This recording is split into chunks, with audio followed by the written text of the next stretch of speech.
We're gonna go through a hip mobility session, and we're warming up with the protocol on the treadmill. Thank you for coming. She's visiting. Check her page out. Recap on the injuries, just so people know. Quick recap. From 18 to 24, I guess I would say. Started when I was squatting and re-injured.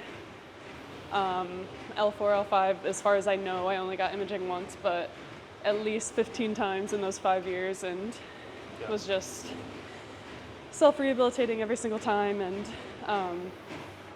eventually towards the end of that 5-year cycle, found pretty much the whole like ATG wave of movement and full range of motion training and things like that, that just applied balance.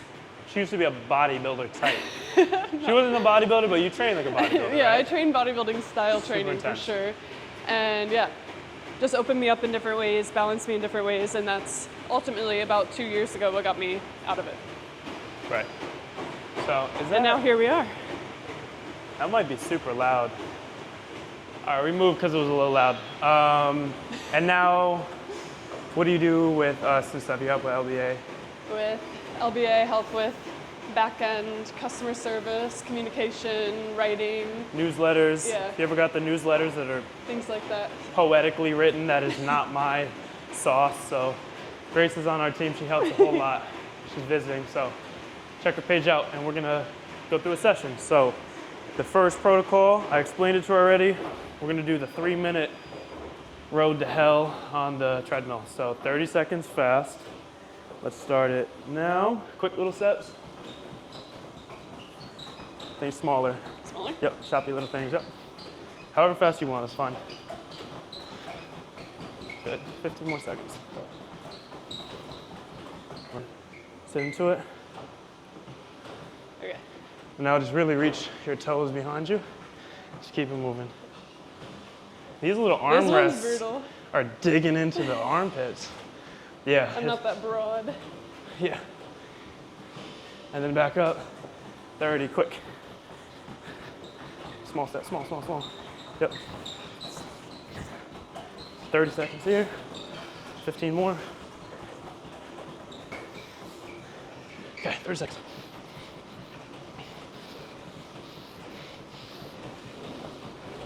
$15. Doing great, doing great. 10. Killing it. So first, a few more. Let's go, 10 seconds. Okay, let it kind of slow down. Now the real test, 1 minute. Done? Yep. Brutal. Yeah. This was a cool thing at the workshop in LA, that like everyone really got quiet and understood the point. Finding peace in chaos. It was like, I don't know, sometimes flare-ups can be really panicking. The emotional kind of panic button gets hit. I feel like the panic's when you don't know that it's going to end, if it's going to end. And here we do know it's going to end. Yeah, exactly. Detaching the physical pain a little bit, becoming a bit indifferent to it, knowing it's temporary, is very helpful in flare-ups and here. 5. I lied, 5 from here. And we're up. Okay. Every time you do a reverse treadmill round, you get 1 clipping off. If you get 10 of those, you get a free month of the $2 membership. Okay. So, Get the this out of mobility here or is, what? yeah. Let's do an outer hip drop set to start. Just put this here for now. This has been something I've been liking lately. Drop set? Yeah, squeeze and then stretch. So whatever we're about to stretch, let's get it really pumped up in a short range squeeze. And then it feels more safe and kind of pumped to now yank on it and stretch. Lift. Yeah. I would try to get more space. This is where I, here? Yeah. This is where I keep having the cramp. Oh, really? Yeah. Oh, like this right is here. exactly. Oh, and this is why I was telling you. Like, I think you need to strengthen it. So you're getting cramping and like symptoms exactly in the spot you've been skipping. Almost not like bad symptoms, like anything like injury, you know, but like. You're clearly weak in the thing you've been skipping. Look at that foot. Can you show that foot not coming up? Yeah. It was. There I was deep in the chat. I was. Wow. Disassociated. Okay, so we're doing 30 seconds here. And lift. How are you with no hands? How's your back with this? Because it Fine. feel a little twist. How that could be a Well, I problem. mean, you kind of like naturally compensate a little bit, I Yeah. feel like, but I think it's okay. Woo. It's funny the umbrella term of mobility gets thrown around. You're like, is that stretching? Is Yeah. that strengthening? Yeah. I feel like a lot of mobility too, and like I've seen this in myself. Like, I think I've sent you the image of me doing a downward dog like 3 years ago, and it's not even any mobility in my hamstrings or posterior. It's in my lower back. low Where back. Yeah. a lot of mobility nowadays, I feel like, is compensation in the lower back too. You know what I mean? Yeah. Because nothing else is like strong enough or not in touch enough with it to Right. actually like engage with it. You know? Right. That's something we've been talking about a lot. Is how you feel tightness as a symptom. You feel really, really, really tight. So you think the solution is I need to stretch. Mm-hmm. Good done. Switch. Let's just get straight into it. Let me line up.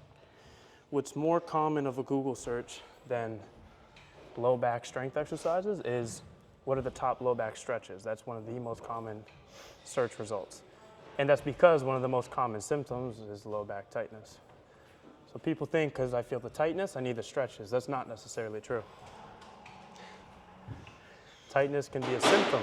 Tightness is a protective mechanism. So if you strengthen something, give some life to it, some evidence, it doesn't feel so vulnerable, it finds less need to get so tight. It's obviously generalized statements, but it's true with the hips and the back. You just did a yoga class. Lift up. Yeah.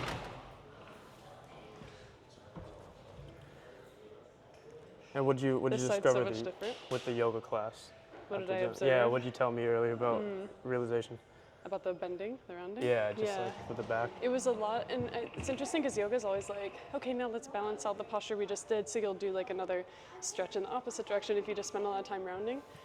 But it was so much time rounding and so much time in like, Passive yanking, yes, very stretching. passive, yeah. And like, of course you're engaging or you're trying to, but it just doesn't hit the same as like actually intentionally training those muscles in that way. Yeah. Like, And then maybe do that. yeah. You know, yeah, if you're exactly. gonna. And the only reason I was able to Get it up, get it get up. through a whole yoga class without any pain or symptoms, you know, the next few days, is because I spent a few years establishing this stuff. You know what I mean? Like I couldn't have just jumped into that in a way. I've actually been re-injured by yoga. Yeah. That was my last injury. Was doing yoga in my dorm room Yeah. for my apartment in college. Wow. And that's the one that sent me to the hospital. Yeah. It was so bad. Yoga's what wrecked my uncle. My uncle had some back injuries, so he heard, well, yoga's really good to balance out your tightness in your back. Yeah. And he did a yoga class, and he hobbled out in like a wheelchair. Yeah. And it's not that I'm not bashing yoga as a practice, just like I wouldn't bash chiro as a practice or anything.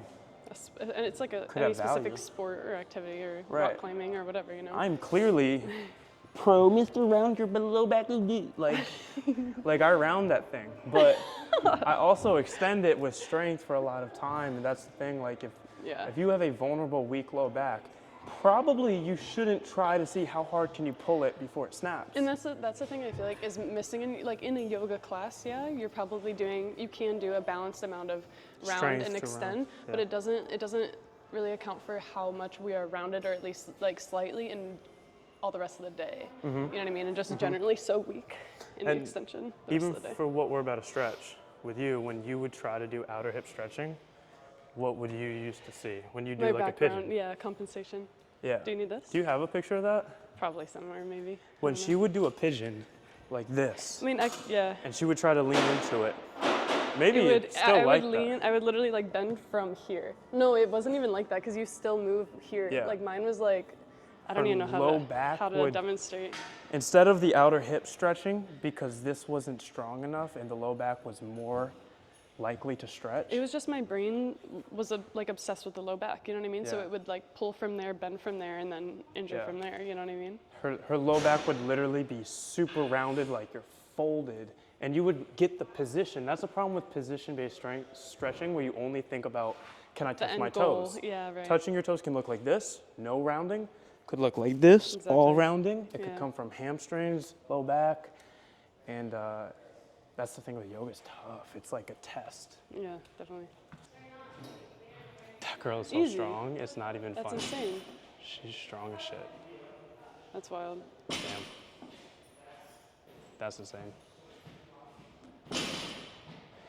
And she only was did wild. That low was back crazy. ability for 2 weeks after herniating her disc. And look, she's back to double body weight deadlift. Okay, let's.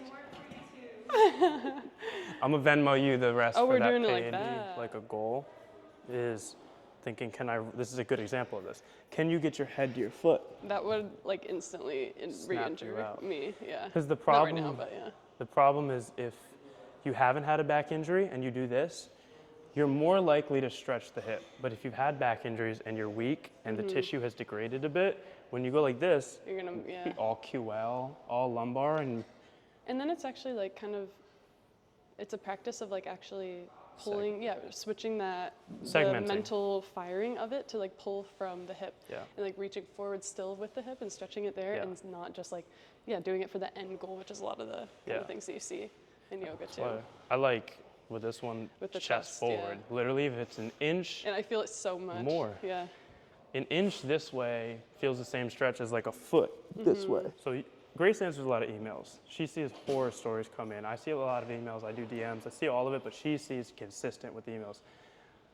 A lot of people think they just list off their symptoms and it feels random and misunderstood. Like, what are the long list of symptoms people describe? Radiating, sciatica, shooting, nerve pain, down the leg, even in the front of the quads sometimes. And any pain with rounding, any pain with getting up and off the ground, or, up and down on the ground.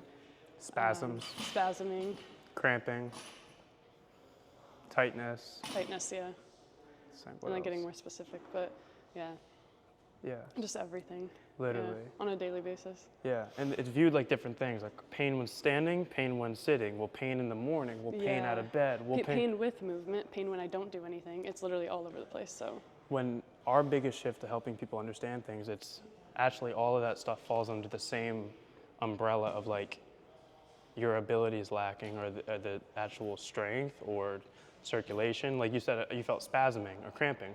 We could just blame potassium and we had too much caffeine. We did a lot. We were. But probably if you strengthen that area for the next 2-3 months, spasming, I view it almost like something's overwhelmed, is just about to quit. Yeah. You get a Charlie horse after hitting leg day and it's tight, it's cooked. So all those things are like, I don't know, you see the crazy life stories and people don't know. People think that their symptoms are very unique, Right. because it's also like it's an epidemic that's not so public Talked until maybe about. just the recent years. Right. But like people think their symptoms are unique and very, very, very individual when really it's all under the same like Umbrella of things. of things that all really come back to the same thing, which is Tissue somewhere in tolerance. here, it's a discretion between strength and Yeah. mobility and length and all these things from Literally. side to side and front to back and all of it. Yeah. All symptoms do better once you are literally better with the tissue Yeah. and the trust. Taking care, yeah. It's like so many factors. It is tissue tolerance, it's actual measurable strength, but it's also your psychological confidence. It's also your neurological and tissue connection. Can you fire something without spasm is like a retraining tool. Yeah. Neural pathways, pain pathways, it just gets so much, but gradual exposure. Like Very we layered. Yeah, we gotta train it. Yeah. Okay, so we're gonna stretch the hip flexors. Before we do that, we're gonna try to pump them up a little bit and get a little bit of a crampy contraction. So we're gonna go for 30. 30. Yep, we can drop by anytime. Let's go. Okay. And trying to not let the hips or low back move too much. Minus my grip too. Yeah, grip is, this And this bar is is thick. big as hell. Nah. You take breaks. Maybe 20 is good. Yeah.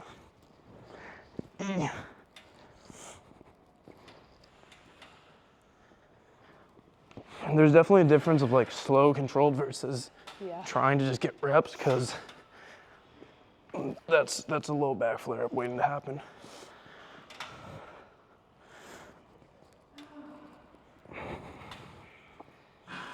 Death happening. Yeah, it's tough.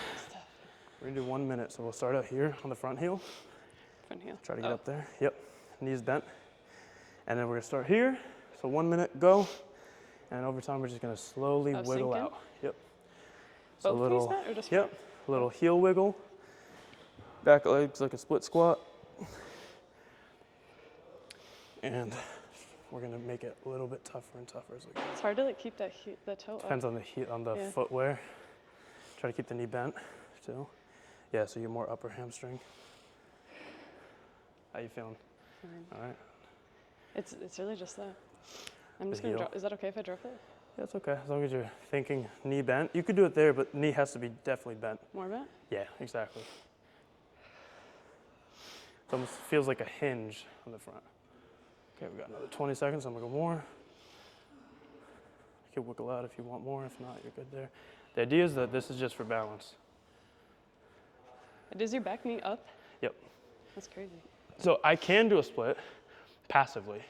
If I do 90% of that stretch, take a little bit less range, this is what I can hold actively. And that's it. Okay. So it's not stretching, it's just like building strength in the long range position. It's like an ISO hold. Have you done the foot rolls ever? Yes, I remember. Did we do them at the event, the first one? No. No? I don't think we did. Can we get our feet out for premium content? Yeah. Okay. Socks on though. There goes the money. Okay, so leaning, 1 foot at a time. Let's go, yeah. Oh, yes, we did do these at the first event. Oh yeah? Mm-hmm. Just ball of the foot, big toe. So that's, yep, and then down right there, that's the end point. You may not feel it for the first 20 reps, but just clawing. Is this like arch training? Super. What would you say if someone had overly high arches? I think the position of your arch is more of an artifact than a signifier. The real problem is an inactive arch or a painful arch. Right. There's some people with flat feet that have a stronger arch than people with a high arch. And it's just passively shaped. Yeah, and it depends on, like Enoch has size 14 flippers. His feet are long as hell, but he actually has a good strength on his foot. But when your foot's this long, I've never met someone with a size 15 that has a crazy arch. Right. Maybe that's just not the truth. I'm just spreading misinformation, but even if you have a high arch, there's no disadvantage to strength training it and then gently stretching it. So just keep going until it burns, maybe go a little faster, and really. Yeah, you can feel it. Yeah. It's like in a weird way. Like I'm gonna wake up in the middle of the night. Cramping feet? Probably. I never get cramping feet. We every once in a while. Everyone I know training Nordics, people get cramped feet. I never do. It's good. But you can really push on the way down too, like the eccentric overload. Into it. Okay, no, so you switch. So we're still doing the squeeze and stretch. What we're gonna do immediately after is heel sit. And this is such a good thing, like especially preaching the ground up stuff, like that you can do this when you're Anywhere. totally immobile. Well, anywhere and anytime, like, you know, right out of a flare up. This is so accessible. Our theory is basically anywhere where chronic nerve pain can cause mishap, support it and train it on the way back up to the back. So people are like, why do we do this? And it's like, well, follow the sciatic nerve, branches off then into the, I think the tibial nerve, and you can have literally nerve pain all the way to the big toe and down the arch of the foot too. So re-waking up the musculature that could have been affected by sciatica is a valuable step. Same thing, like if you can strengthen this, stretch this, your calf strengthening and calf stretching is gonna go better too. The main mistakes people make, they go to the heel or they try to lift their body weight. Like we're not lifting our body weight. But it's like just connecting, you don't really have to when you're just like pushing. We're lifting the weight of our leg, maybe. That's enough. Yeah. Feels like enough. Okay, and then let's immediately get into this. So we pumped it up, now when we stretch it. Oh, in the sitting? Oh, okay. Now it almost feels like the treadmill test. Yeah. Quads were pumped, then they're stuck. Yeah. Like my foot's burning right now. If it's like a pull, but different. Yeah. Yeah. Are you still engaged, like kind of pushing out of the toes? Yeah. Okay. This is strength. Like this shit kind of sucks right now. Isometric strength, yeah. But Yeah. I think this is way safer than like, all right, I'm fixing my plantar fascia pain. Stretch, stretch, But stretch. this is a great thing. I really like this, and it just popped in my head. Dr. Perry posted this once I need a break. about if your big toe can't extend 45 degrees, then Up, your right? extend like lift. Yeah. If it can't extend 45 degrees, then your body's compensating for it somewhere else with every step you take. Has to. I remember him saying that specifically, and I was like, oh shit. Yeah. That's why this stuff and like seeming so distant and unrelated can be so Yeah. groundbreaking for somebody. Yeah. No, it's so true. Yeah. And how do you, it's one step to then diagnose you have a deficiency. Then knowing how to fix it is like, if you're tight, instant thought could be, oh, just stretch. If you're weak, the instant thought is strengthen. And it's like, I think you always need both. Just in both need everything. scenarios, Yeah. yeah. Let's get on, we're gonna do the groin. Before we do that, let's do the adductor machine. Okay. Just get like a little squeeze. Okay. And then we'll stretch it. So this is an area where my range seriously plateaued, like butterfly. So then I just thought heavier dumbbells, more. And then eventually it went from being an adductor stretch to a hip socket bullying session. And then just became not productive. And then no more range happened for a year. I was like pushing it, nothing. And I have read like at least 3 member messages in the last like 2 weeks where they have mentioned that the adductor machine incorporating that has like pushed them past the plateau of like the hip opening and mobility and things like that they just like weren't fully tapping into with the butterfly and the couch stretch only. Yep, yep. The tissue is gonna help you on stretching the tissue. Yeah. And if the only time you feel a muscle, this is a really good point. If the only time you feel a muscle is when you're stretching it, that's gonna set you up for failure. So if the only time you're going to the outer hip is when you yank on it and stretch it, it's not gonna work out. Same with the Yeah. groin. Same with the hip flexors. If you only stretch them, if you only stretch anything. And I gotta focus up and hit some of these. So I really try to like squeeze really hard here and pause. In the middle. So you know that concept we were doing, like when you pump it up and then the treadmill, you can sit in a stretch in it and it makes it hard. So a Yeah, version how are you about to sit? like this. A member showed me this. So you let them go out after you're pumped up. You sit upright, seated good morning, and just with the pelvic tilt, insane. Unlock, yeah. Insane, like long range yanking. Yeah, I bet. So this one doesn't squeezed the groin till it was about to quit. And now we're gonna yank on it.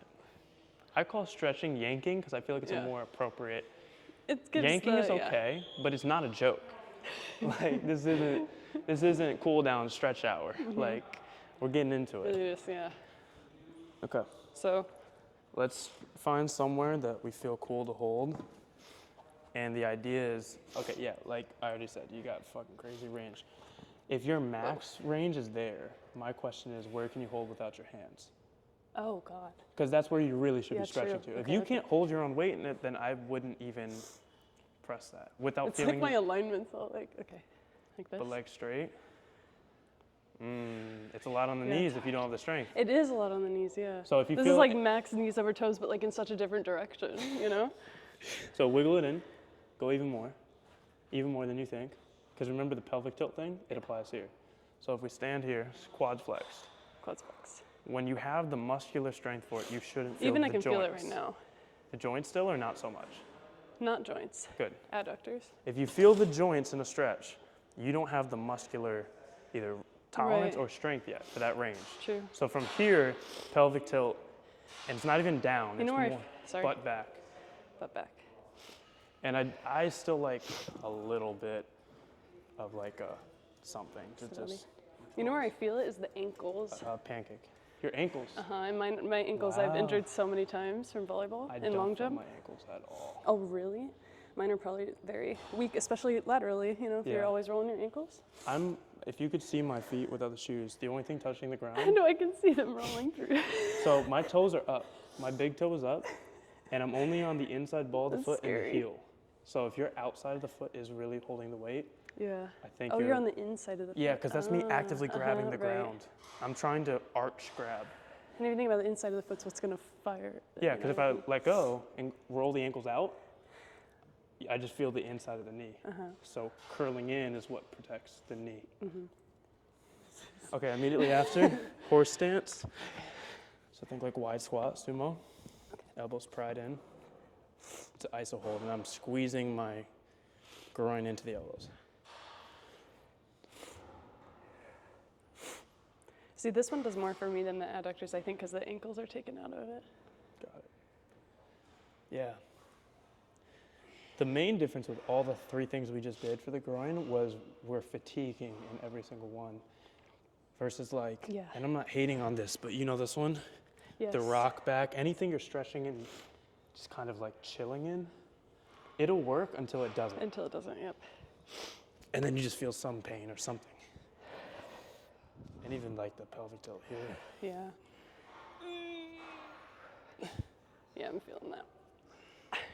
If you get really good at it, you start to feel cramping on the outside. Yeah, I was feeling it. Fuck. So the relevance of this to the low back, because people may think mobility for low back is, I remember myself one time I decided, you know what?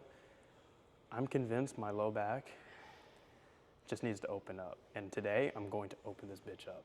And I literally spent an hour fucking around with positions. I did like Cat 50. cows and Literally went every direction, and it felt okay-ish during. This was like 2020. And I was paralyzed for a week after, and I was like, but it felt tight, like I needed it. And sometimes it's almost like referred tightness, you know? that's the best way to put it. Yeah. Referred tightness, because the tightness I felt would feel after squatting, and then after I would feel tight all of my SI and low back. That tightness was because I was actually tight here, so the squat became extra stressful here. So the relevance here is like the flow days, if you're a member, shameless plug-in, lowbackability.com. You know. You should be on it. The Monday, Wednesday, Friday BBB flow is what actually builds the structures and the low back. But then these days of the mobility, I think of it as like this is what prevents you from hurting yourself in the low back. Secondarily is referred problems. Yeah. You know? It's like an additional layer of resilience that's just beyond the strength. It's like the inner, evening out the inner, like pushing, the inner pushes and pulls, you know what I mean? Yeah. Because in theory, like, I think this is the problem, is sometimes people try to get to your root problem, a practitioner you work with. Your issue is hip mobility, so we're only going to focus on that. And it's like, well, you could fix the hip mobility, but you still have such a weak low back that maybe you don't have pain, but you're one sneeze away. Yeah. And maybe you're low. I could work with you and be like, oh, you can't do 2 minutes on the back extension iso hold. Your issue is only strength. But it's like, and in theory, maybe you could get so strong that even with the tightest hips, you can't hurt yourself. But why not just cover all of it? Yeah. You know? Because it's always playing a role. All of them, all the parts are always playing a role no matter what. You know, whether you're only experiencing symptoms of sciatica or localized pain or you know, if you can do all the back stuff but have stunted hip mobility, it doesn't mean that that's your only problem. They're always still all communicating and in direct tandem relation to the other. Yeah. And why would you want to make it an uphill battle for either? This is literally just like when people realize there's a somatic potential, psychosomatic meaning how your psychology, nervous system can affect tissue and pain perception, all that. When people realize, wait, I do get more back pain when I'm stressed, so I do hold tension through tissue. They might swing from fix my back muscles to it's only psychological, which is another example. It's not, oh, my issue is only mobility. Oh, it's only strength. Well, it's not only structural or only psychological. Because we're not only physical and we're not only mental, emotional, spiritual, whatever, you know, we're all of it Literally, all the time. So strength and mobility always is like this. You could work on them separate, but they're going to work in real life like this. The psychological and physiological, you can improve them separate, but they actually show up in life like this. And so the secret is a non-secret. Your one secret is get good at everything and like play the long game, because that's what it's going to take. Or at least begin like taking care of all the parts, you know, not just the back, not just the mental, not just like, you know, eating well, taking care of yourself in that regard, but like hitting all the little points, little by little, daily deposits over time. It's like Directionally. that's the recipe.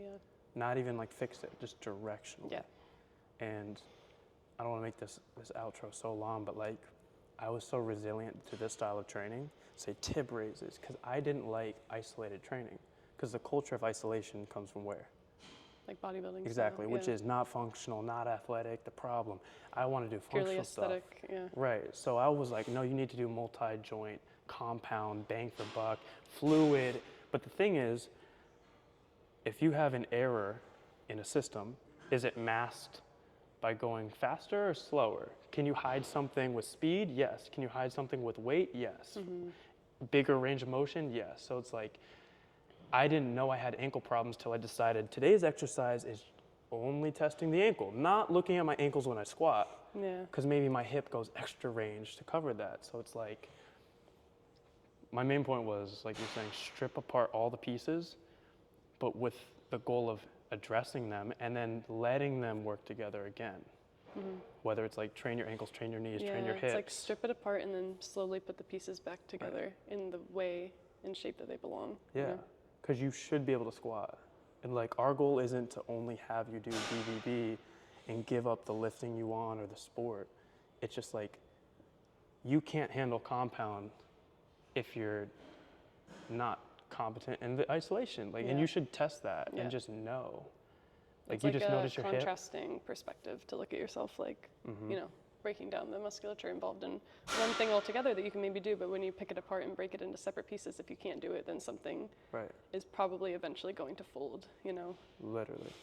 So the goal is not to become hyper obsessed and like hyper analytical and nonstop diagnosing yourself is one of the actual worst things you can do. Because then you will see all the imperfections of your body. It's a self-defeating loop. And newsflash, you always had imperfections. And you will always have imperfections. That's actually the perfection of it, because you'll still work fine with those. But no, I think it's just really taking care of the individual parts that make up the whole, and that really is what we do with the ground up approach. And then it's just kind of like, in that approach, the different segments can each be broken down a little bit more. And yeah, just giving love to each of those movements and muscles. And what does love look like? Through movement, through strength, through tension, Confidence building. through confidence and just like Intention, experience, even, like engagement with it, feeling it with a even positive noticing spirit. it, like Agreed. yeah. I'm stepping on you. I'm sorry. No, it's okay. Really well said. Cool. Yeah, and I think that's all we're trying to do with all this stuff that we covered today. So, all this stuff.